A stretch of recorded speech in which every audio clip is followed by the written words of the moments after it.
Hi! Welcome to my vlog. Ang video ko for today ay comparison ng Enfagrow A+ versus Lactum na parehas na pang 1 to 3 years old.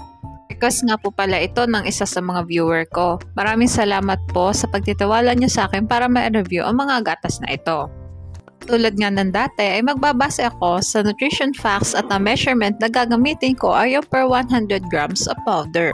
Okay, simulan na natin. Sa linolenic acid, DHA, carbohydrates, dietary fiber, beta-glucan, fructooligosaccharides, and 2-fucosylactose lamang ang Enfagrow. Samantalang lamang naman ng Lactum sa energy and fat. Ngunit wala itong dietary fiber, beta-glucan, fructooligosaccharides, and 2-fucosylactose.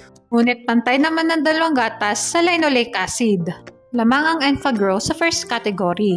Dito naman tayo sa vitamins. Sa thiamine, riboflavin, niacin, and vitamin B6, lamang ang Enfagrow. Samantalang lamang naman ng Lactum sa vitamin A, biotin, and folic acid. Ngunit pantay naman ang dalawang gatas sa pantothenic acid.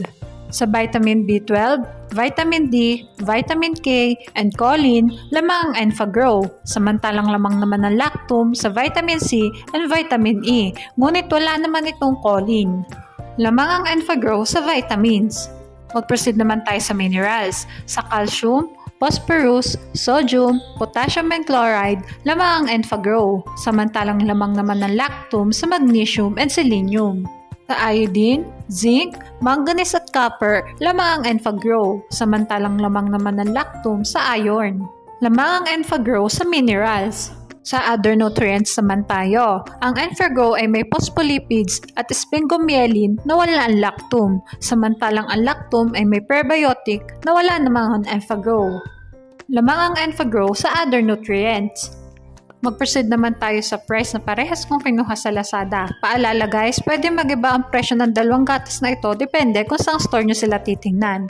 Sa parehas nga nilang bigat na 2.3 kilograms ay mas mahal ng 1,635 ang Enfagrow kumpara sa Lactum, pero understood naman to dahil premium milk ang Enfagrow.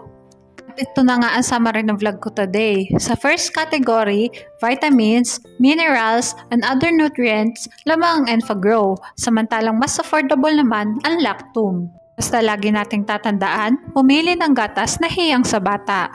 Talagang paalala, breast milk is the best milk for babies.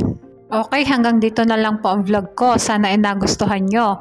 Thanks for watching. Please like and subscribe for more videos.